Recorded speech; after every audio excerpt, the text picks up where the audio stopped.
Hello बच्चों, कैसे हैं आप। Welcome in my channel mathematics class 10।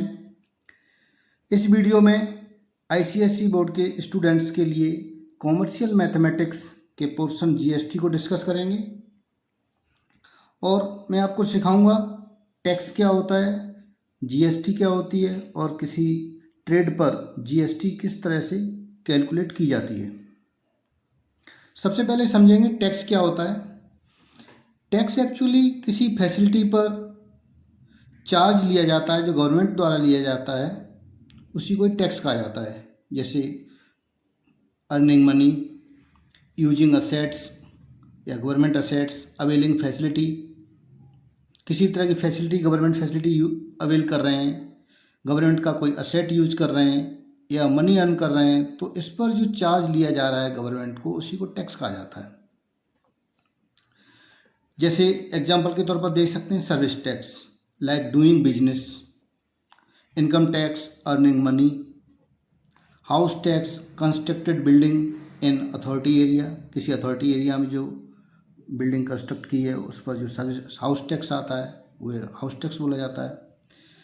Money earn करने पर एम्प्लॉय द्वारा जो मनी अर्न की जा रही है उस पर इनकम टैक्स लगता है। तो इस तरह के बहुत सारे टैक्स होते हैं जो गवर्नमेंट द्वारा गवर्नमेंट की फैसिलिटीज़ को यूज करने पर लिए जाते हैं। इसी तरह से एक टैक्स है जीएसटी, जिसको गुड्स एंड सर्विस टैक्स कहा जाता है। यह टैक्स बिजनेस में यूज होता है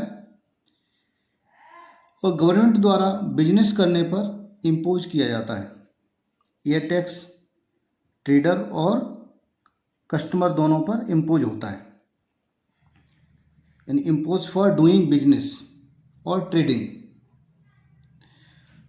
earning by business, earning money by selling goods and services, यानी ये टैक्स कहाँ लगता है, बिजनेस करने पर, गुड्स या सर्विसेज को सेल करने पर जो अर्निंग होती है उस पर जो टैक्स होता है, या फिर कस्टमर जब किसी गुड्स या सर्विस को अवेल करता है तो उस पर जो टैक्स लगता है उसी को ही जीएसटी कहा जाता है।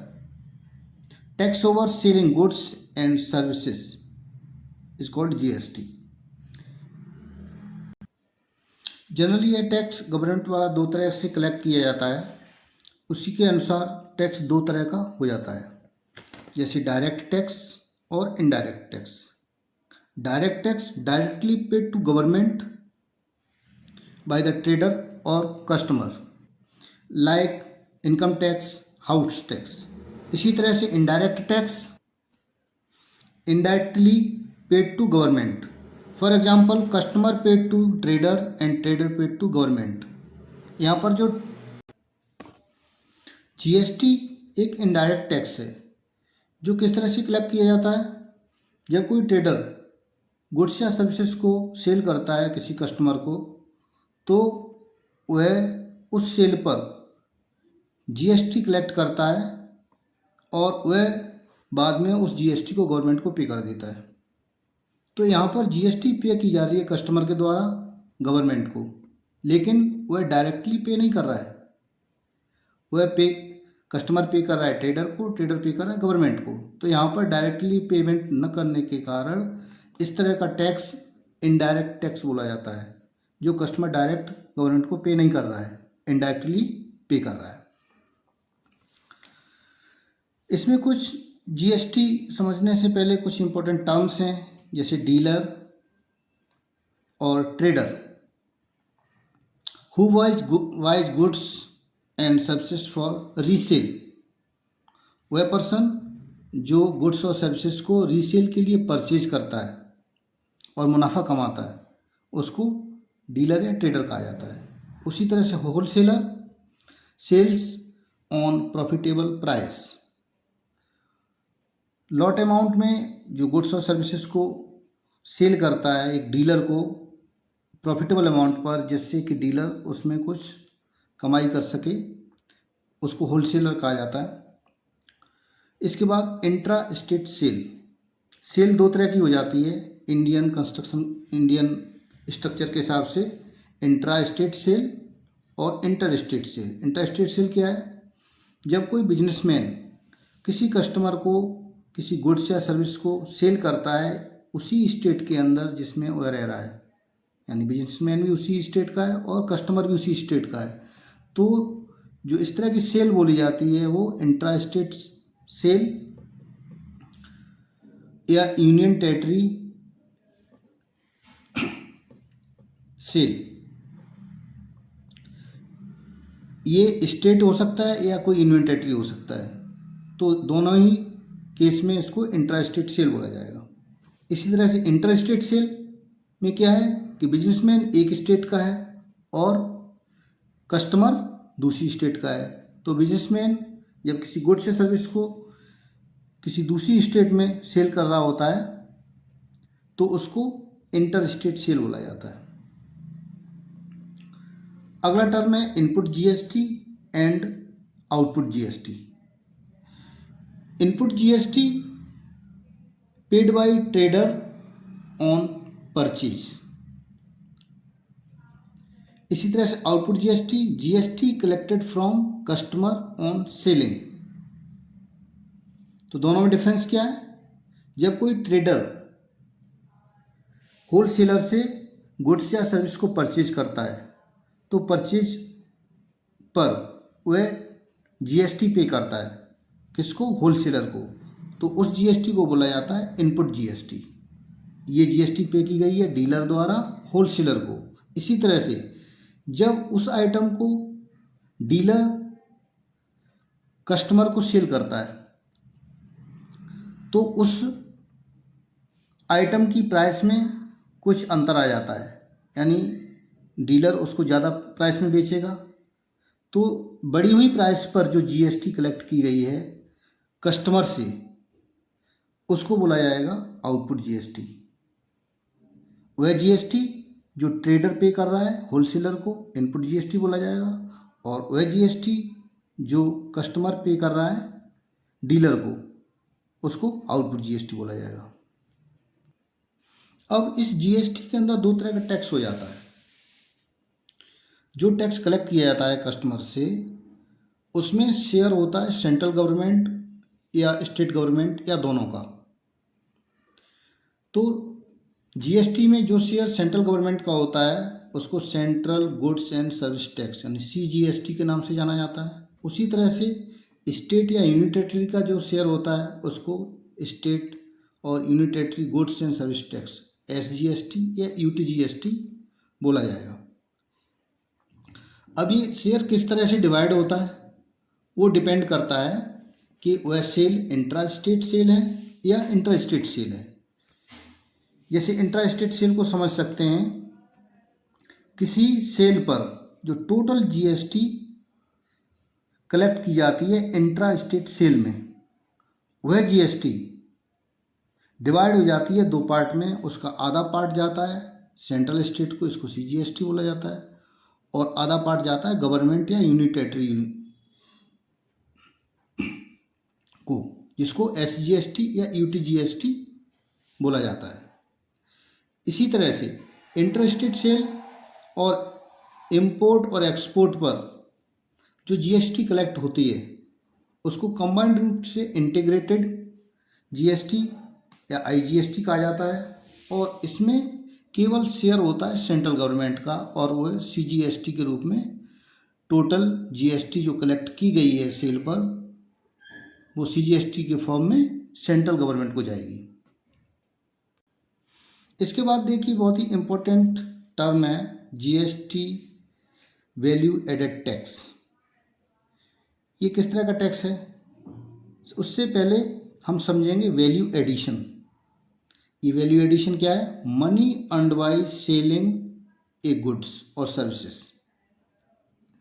किसी ट्रेडर के द्वारा एक आइटम पर जो मनी अर्न की जा रही है, यानी उस आइटम की प्राइस में जो इंक्रीज किया गया है सेलर के द्वारा, उसी मनी को वैल्यू एडिशन कहा जाता है। एक एग्जांपल के तौर पर समझ सकते हैं कि किसी ट्रेडर ने एक आइटम परचेज किया है 1000 रुपीज़ में, और उसी आइटम को उसने कस्टमर को सेल किया है 1100 रुपीज़ में। तो उसके द्वारा मनी अर्न कितनी हुई? 1100 minus 1000, equal 100 rupees. 100 rupees increase किए हैं ट्रेडर ने उस आइटम की प्राइस में, तभी तो इंक्रीज हुआ है। उसका अमाउंट कितना हुआ है 1100, यानी 1000 रुपये में 1000 रुपीज़ में आइटम परचेज किया था और 1100 रुपीज़ में उसको सेल किया है। तो आइटम की प्राइस में जो चेंज आया है वो कितना हुआ 100 रुपीज़। तो इसी अमाउंट पर 100 रुपीज़ पर ट्रेडर को एक्स्ट्रा जीएसटी पे करनी पड़ेगी गवर्नमेंट को। जीएसटी वैल्यू एडेड टैक्स क्या हुआ, जीएसटी ओवर वैल्यू एडिशन। जो एक्स्ट्रा वैल्यू ऐड करके सेल किया गया है आइटम को, या ये कह सकते हैं जो मनी अर्नड बाय सेलर, उस पर जो टैक्स दिया जाएगा गवर्नमेंट को, वो एक्स्ट्रा टैक्स होगा उस टैक्स से जो उसने होलसेलर को पे किया था। इसी टैक्स को जीएसटी वैल्यू एडेड टैक्स कहा जाएगा। जीएसटी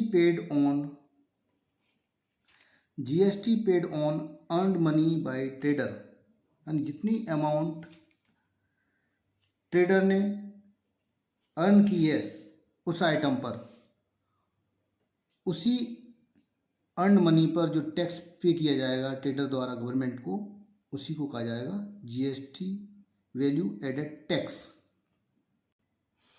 इस सेल और परचेज की पूरी प्रक्रिया को समझने के लिए एक एग्जांपल ले सकते हैं, जिसमें किस तरह से इनपुट टैक्स पे किया जाएगा, किस तरह से आउटपुट टैक्स पे किया जाएगा, वैल्यू एडिशन क्या होगा, वो सब समझ सकते हैं।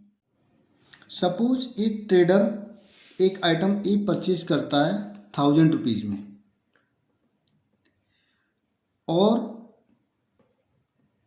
इस परचेज पर वह जीएसटी पे करेगा होलसेलर को। तो इस जीएसटी को क्या बोला जाएगा, इनपुट जीएसटी।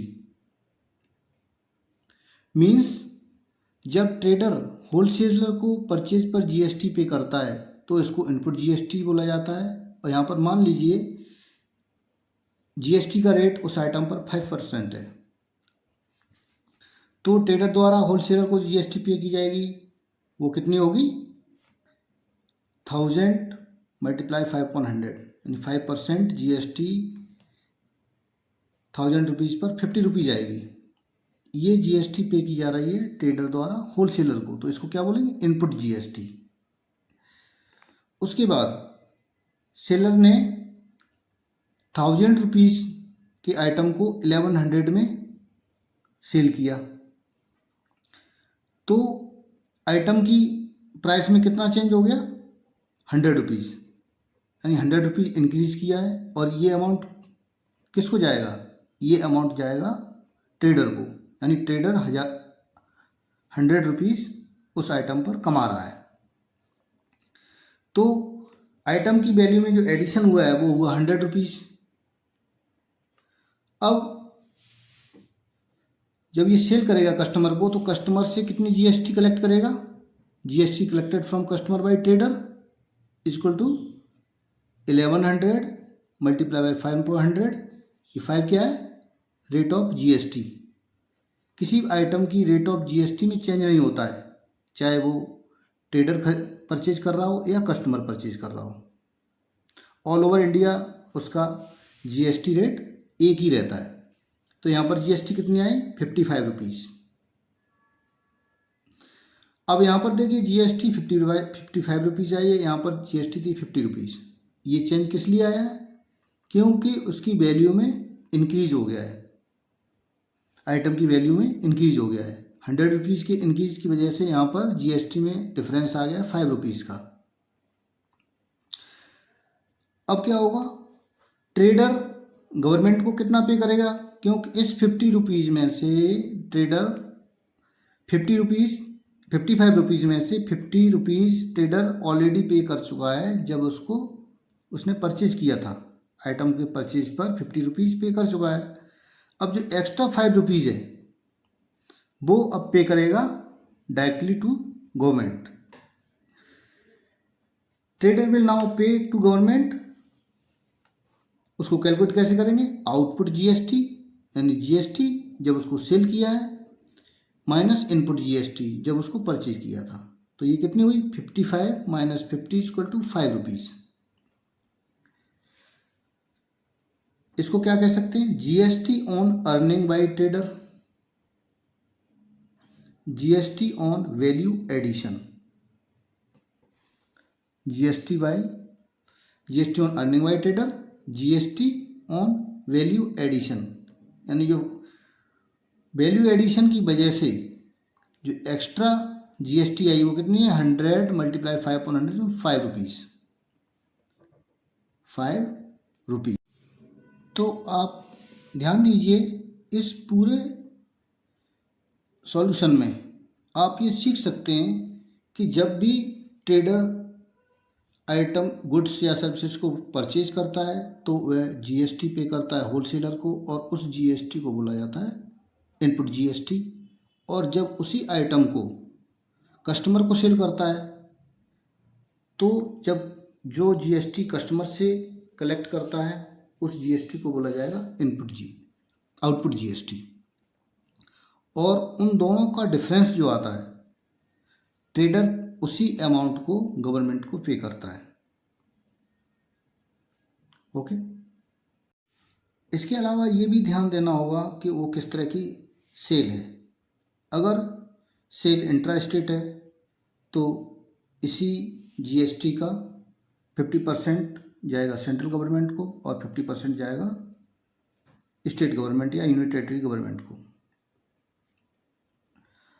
अगर मेरा वीडियो आपको अच्छा लगा हो तो मेरे चैनल को सब्सक्राइब कीजिए, बेल आइकन को दबाइए और शेयर कीजिए। Thank you.